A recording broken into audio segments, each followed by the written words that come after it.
حضرت سیدنا ابو سعید خدری رضی اللہ تعالیٰ عنہ سے روایت ہے کہ میرے خواب میں کچھ لوگ پیش کیے گئے. کچھ لوگوں کو میں نے دیکھا کہ ان کا کرتا سینے تک تھا، کچھ لوگوں کو میں نے دیکھا کہ ان کا کرتا سینے کے کچھ لوگوں کے اوپر تھا، کچھ لوگوں کے نیچے تھا. لیکن قربان جاؤں، جب حضرت سیدنا عمر بن خطاب رضی اللہ تعالیٰ عنہ میرے سامنے پیش کیے گئے نا، تو حضرت سیدنا عمر بن خطاب رضی اللہ تعالیٰ عنہ کا کرتا مبارک جو تھا نا، وہ زمین پر گرتا تھا.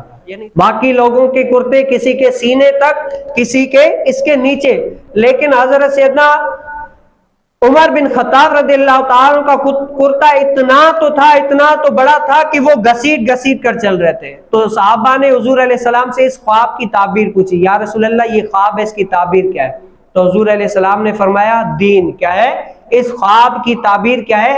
دین ہے. گویا کہ یہ حضرت سیدنا ابو بکر صدیق زمانے میں بھی فتنے ہوں گے. کیا ہوں گے؟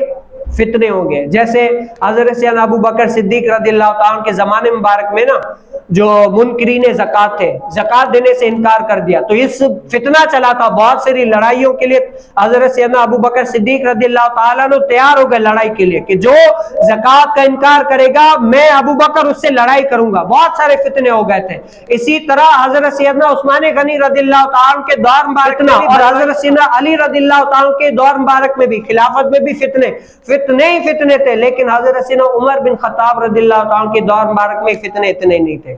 دین ہی دین تھا. آج اسی لیے عمر بن خطاب کی حکومت کا لوگ مثال دیتے ہیں کہ اے اللہ حضرت سیدنا عمر بن خطاب رضی اللہ تعالیٰ عنہ کی حکومت آ جائے.